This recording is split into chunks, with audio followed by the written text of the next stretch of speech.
most of us think we have a problem in our life unless we have something that's a bigger problem to contrast it with. And when you see this story and you walk through their exact life experience of the course of these 2 years, the year that we work with them is 30 days, but you see the course of what's happened to them by finding out what's happened a year later, you begin to understand that it doesn't matter what happens in your life, you are more than any moment. There's no challenge you can't face and overcome. The events of our lives don't control our lives, our decisions do. And so I figured if we could take a couple that has faced this big a challenge and be able to break through, then you could look whatever's in your life and make it happen. It's kind of like, if I wanted to show you that if you could face your biggest fear, your smaller fears kind of drop aside. It's like, what's your biggest fear? Today, one of the biggest fears so many people in North America and around the world, in the Western world, are facing is losing their job. It's a horrific possibility. It has impact on your family, your psychology, your emotion, so many things, your choices. But the truth of the matter is, what's a problem? Losing your job is a massive problem until you find yourself in a position where you lose all your savings, what it took you maybe 10 years of working to get. Then what's a problem after losing your savings? That's not a problem anymore when all of a sudden you lose your leg or an arm or something horrific happens to one of your children. That's not a problem when someone tells you all of a sudden that you have terminal cancer. And I've had those moments where somebody says, you've got that tumor in your brain and we don't know what it means. Those moments take your other problems and make them disappear. And you know what's interesting? When you ask most people in North America, what's the greatest thing that could ever happen to you? Give them 10 seconds. It's been done over and over again. First 10 seconds, what comes to your mind? What's the best thing that could ever happen in your life? The majority of people in North America say what? Can you guess? Winning the lottery. And many of them say winning a $100 million lottery, $200 million lottery. That's what's going to make their quality of life extraordinary. But when you do the studies, and there have been many done over the last 15 or 20 years on people that win these giant lotteries, what are their lives like 2 years later, 3 years later, 5 years later? Is the quality of their life extraordinary? Rarely, if ever. Because what's happened is they haven't grown. Life gives us these events, these, quote, horrific events, because there's an area of our life that has to grow. If you were to ask me, Tony, out of all the millions of people you've worked with, if someone really wants to feel alive, they want joy, they want happiness, they don't just want money or things or just even respect, they want to feel a sense that life is meaningful and alive, what does it take? I tell you one word, progress. When you're making progress in your life, it doesn't matter where it is, you're going to feel more alive. If you're overweight, but you get yourself today and you say, you know what, I'm stepping into gear. I'm just putting these darn shoes on. I'm not waiting for the perfect, person to come by and coach me. I'll get that too. But right now, I'm just going for a walk, or I'm going to go for a jog, or I'm going to go lift some weights. I'm going to do something right now. And you get yourself into gear and you do that for a few days in a row. Even if you haven't lost the 10, 20, or 30 pounds yet, you're going to start feeling better immediately because you have the power of momentum and you're making progress. Progress equals growth. Growth equals feeling alive. We grow or we die. So what's the worst thing that could ever happen in your life? Same survey, ask the people in North America, 10 seconds to come up with the answer. Number one answer, to become a quadriplegic. That's why I made the show. Because the idea that I could be in a position where I'd be alive, but I couldn't physically feed myself, take care of myself, that I'd be completely immobilized, for most people, that's the scariest thought of all. To them, that's the worst possible fear.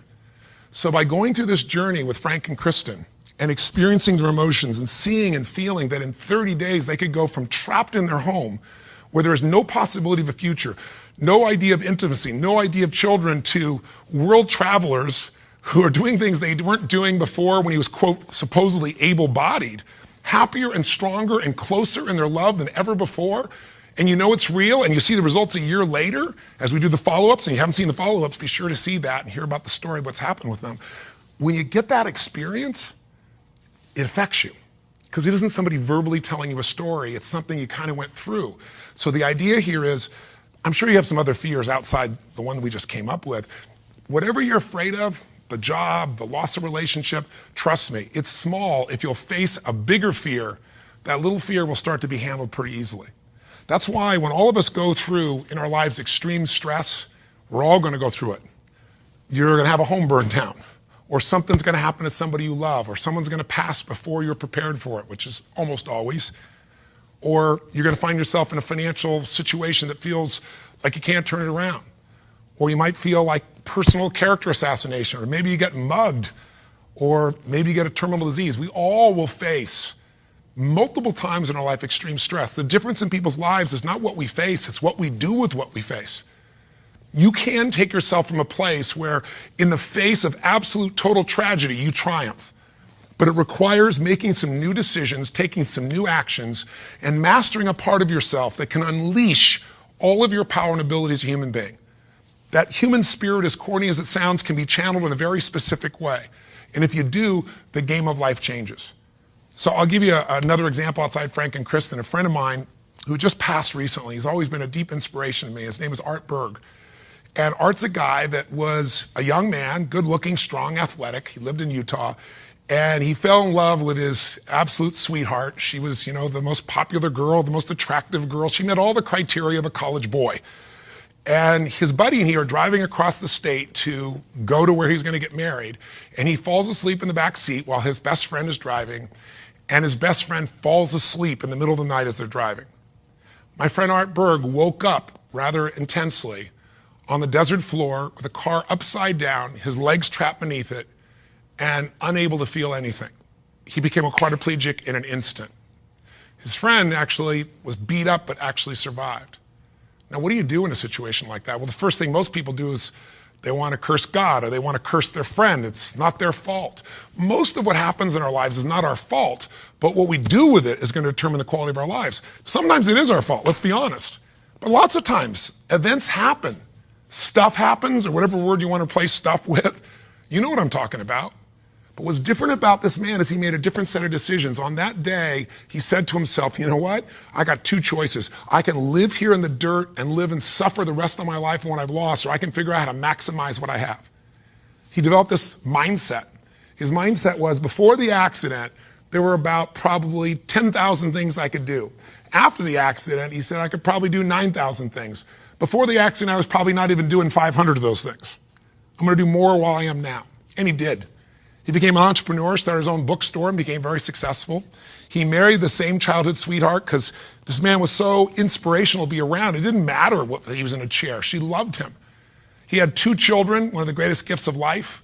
And he did all kinds of crazy things. He'd scuba dive. His friends would put him in a suit and tie a set of weights to him. He'd drop to the bottom. They'd drag him along the bottom. That was his idea of scuba diving.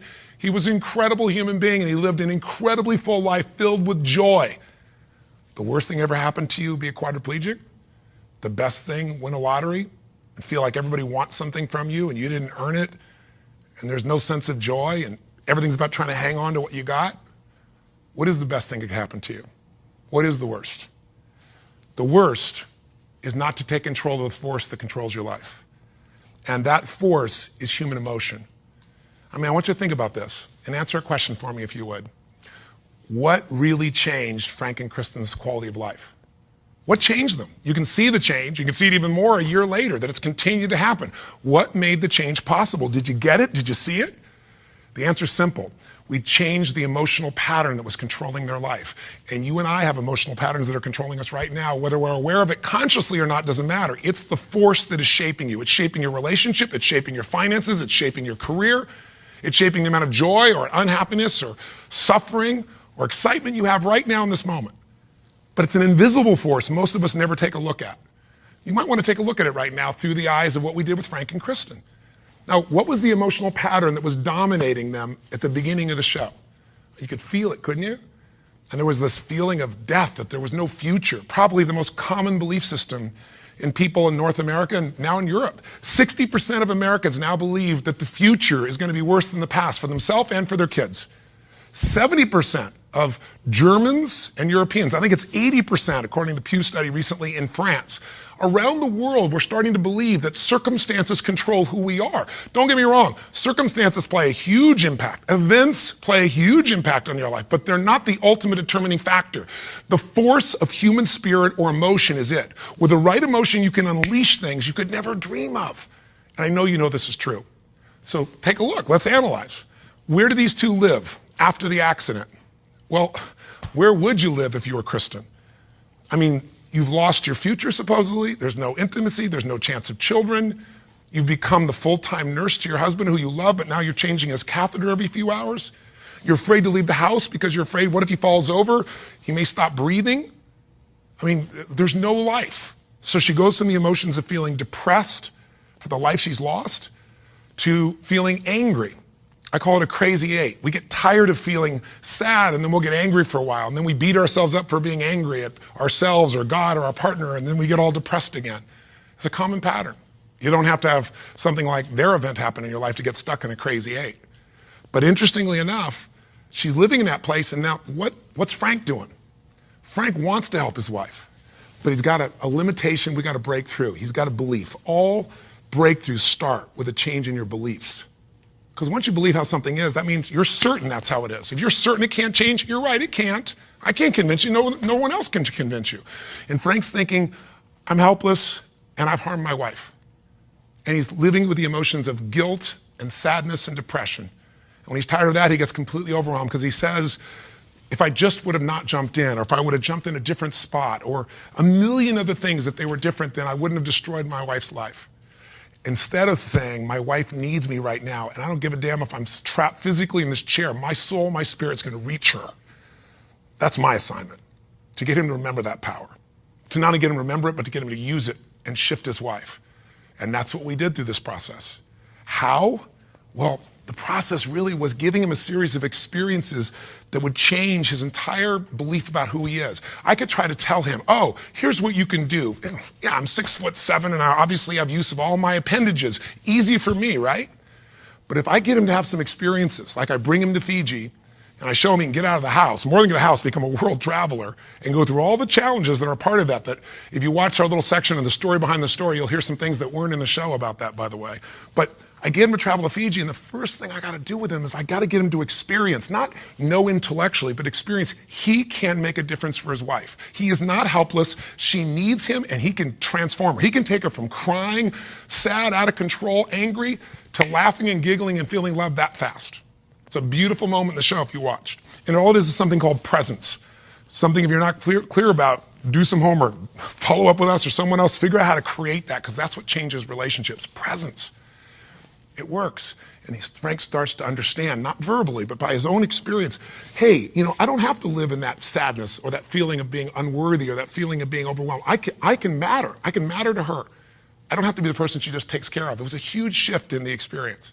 And I'm giving you Frank's example because it relates to yours. Maybe you have different emotions, but don't we all get to points where we feel like we don't matter or we can't change something? We're stuck, and it's our belief. Great way to break that belief, get yourself another experience. That's what I do with people in seminars. That's what I do in any coaching process. Change it. What do we do after that? We take him through the experience of facing his fears, and we get him to do the skydive together with his lady. And he feels total freedom for the first time since the accident. You get freedom when you face your fear. Not just face it, but you push through it. I get him to face separation from his lady for 10 days. Get him to be in a room with Olympic athletes who couldn't move across the room. He couldn't move across the room, but now they're incredible, and he feels like he's not enough, and he has to push through that. Show him how to get back his dream, drive his truck, get in that thing and drive 100 miles an hour, even though all you got is your elbows to drive the darn thing, and I'm on the other seat. Pretty cool thing. So it was a stacking of these experiences that got Frank to own himself in a new way, to build a new identity, a new set of emotional patterns. So here are the steps, and this is what you want to do. What did I do with him? I did 4 things. That's all I really did at its core. Number 1, for both of them, for Frank and Kristen to transform, I identified where do they live emotionally. That's what you got to do. Where do they live emotionally? Well, we just described where they live. Depression, anger on one side, feeling guilty, feeling overwhelmed, feeling sad on the other. There's no way they can change their life with that as the emotional fuel to get you to take action. You're not going to take action. There's not enough intensity to get you to get through the obstacles or the tragedies or the challenges. Once you see what the pattern is and you tell yourself the truth, this is where I'm living, step 2 I did with him, is I identified what's the antidote. So if fear is what's controlling things right now, we need an antidote called courage. Now, courage doesn't mean that you're not scared. Courage just simply means that you're scared to death, but you do it anyway. It's an emotional muscle. It doesn't feel good. You just exercise it. That's what courage is. I mean, everybody you know has different emotional patterns. And it may be hard to see it in yourself, but I bet you know it in other people. I mean, come on. Don't you know somebody who lives every day and they're angry all the time, or they're pissed off, or they're frustrated, or they're worried all the time? I mean, haven't you met people at different times don't you know somebody that's always kind of playful or crazy or cracking jokes? Better yet, do you know somebody who's not really funny, but they think they are? You know? And they tell a stupid joke and everything else. It's not even funny, but they crack themselves up so much that you find yourself cracking up, right? I mean, people have patterns. The question is, what's yours? See, if you can identify the patterns in other people, you can start to see them in yourself as well. And you know what we all do? We all find a way to try to get what I call home. Home is, I noticed after 9/11, I'm with 2,000 plus people from, I think it was 45 countries. I was in Hawaii. The accidents happened, the tragedy happened, you know, the attacks happened, and we got the information at 3 o'clock in the morning in Hawaii, and we had, you know, 100 plus people, 200 people that were from New York, many of which, you know, worked and had offices and friends in the towers, and all their friends died or their whole company disappeared. And I had to bring these people in from all these countries with different religions, different backgrounds, different belief systems. Some people were celebrating. Other people were crying and saying it was the end times. It was unbelievable. I noticed all this emotion around me. And the biggest thing to put them all together is I had to say, what's really going on here? And I noticed angry people got angry. Sad people got sad. Guilty people, a nurse, she was guilty. She wasn't there helping people, but she's always guilty. The angry lady is always angry. We all have a home. Many of the people didn't live in the United States, didn't know anyone in New York City, and they were yet angry, guilty, or sad. Why? They weren't angry, guilty, or sad about the 3,000 people a day that die of cancer and heart disease. They're all mothers, fathers, children. I pointed out that day. You can't be convenient with your compassion, and yet most of us are. We're unaware that we use events as a trigger to get home, back to the patterns we know, even if it's uncomfortable. So if you identify where you live, emotionally, the patterns that are limiting you, the second piece is find the antidote. Courage can replace fear. If you're feeling this unbelievable feeling of overwhelm, you need love or support. And not just go get it, go give it. See, finding that antidote starts to change the game. And then after you identify it, you find the antidote. Number 3 is you got to practice that emotion. I know that sounds weird. I'll explain what I mean in a moment. But you got to do that emotion enough consciously that you can go from frustrated or depressed to determined. And you know how to shift that gear, and it's not fake, it's not some pump up, it's real. And it changes your life when you can do that like that. And it's a biochemical change. It's not some, I'm happy, positive thinking BS. That's not what I teach. I'm not here to tell you, go to your garden and chant, there's no weeds. I'm here to say, there's the weed, go pull it out. But you're not going to pull it out without determination, without passion, without commitment. Am I making sense? So if you know the pattern, if you find the antidote, if you practice it enough, and then the final step, you condition it. You practice enough that you can just automatically go into it, that's when your life changes. So what are you going to do as your assignment for this week to take this little 10-minute rant I'm giving you and convert it into a massive, measurable increase in the quality of your life? I can't do that for you. You can do it for yourself if you do what I tell you.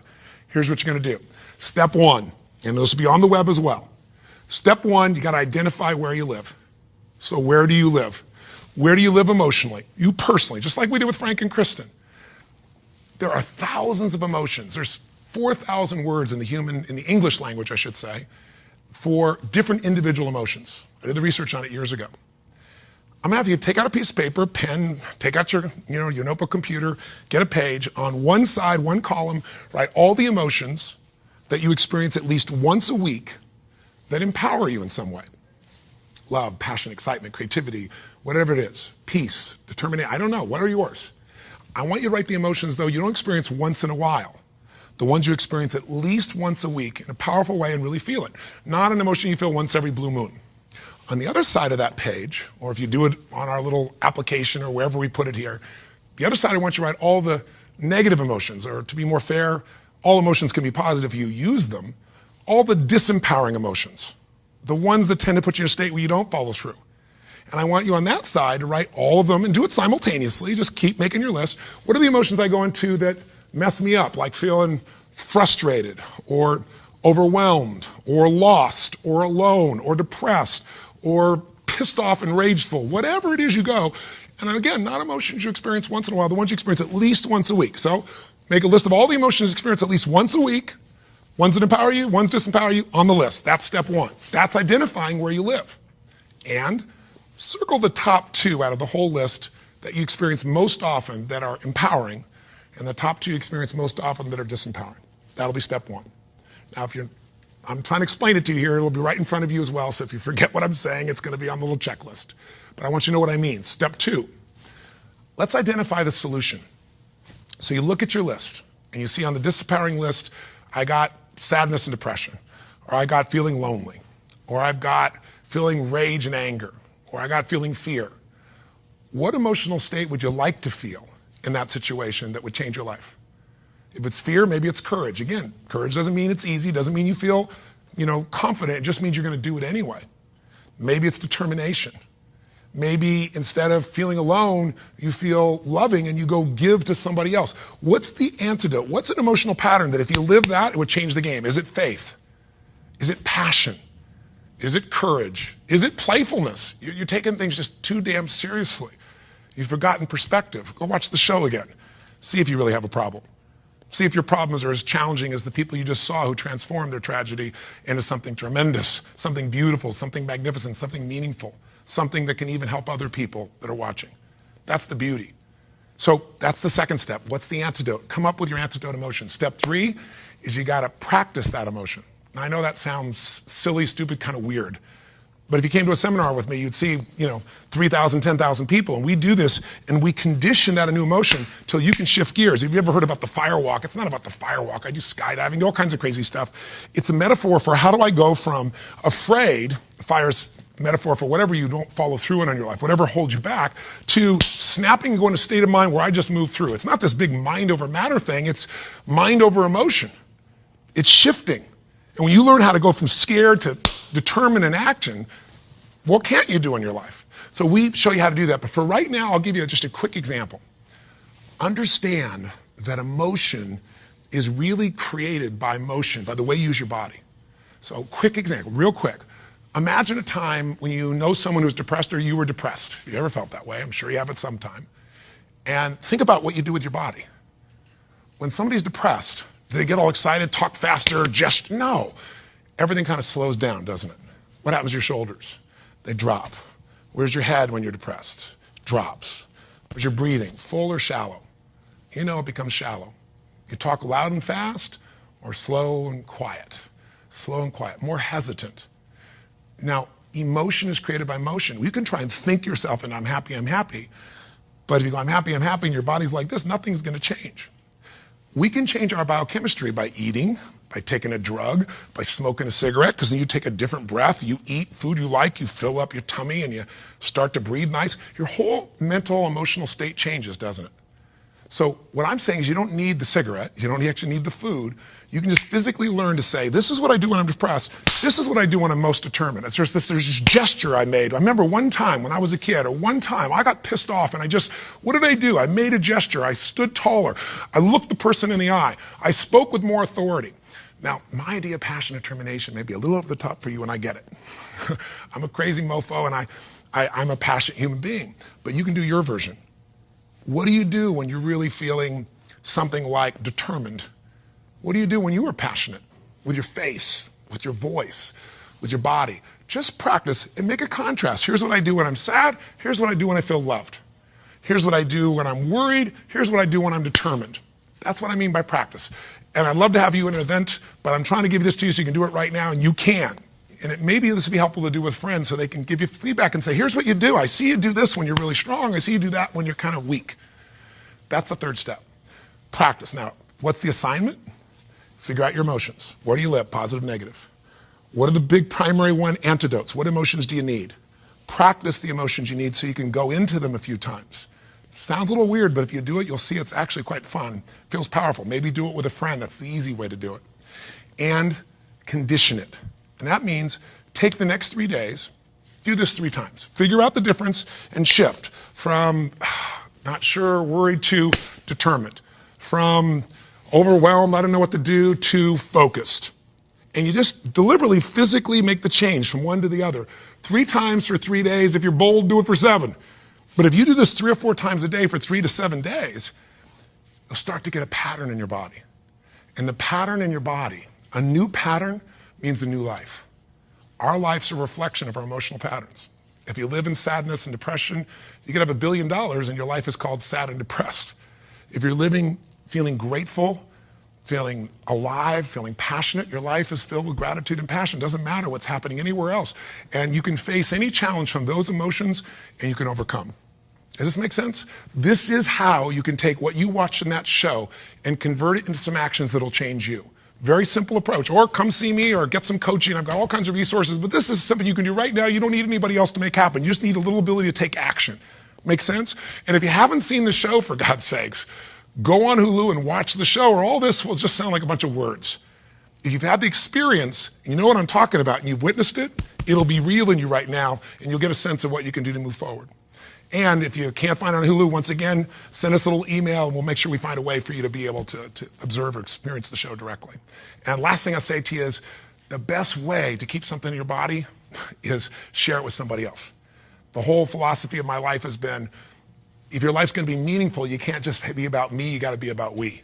So if you can, if you feel like it, if your spirit's touched by this, help us pay it forward.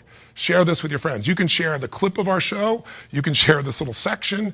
We got all kinds of ways. Just take the clip and send it. And we even have a way you can push a button once again and send it virally to everybody.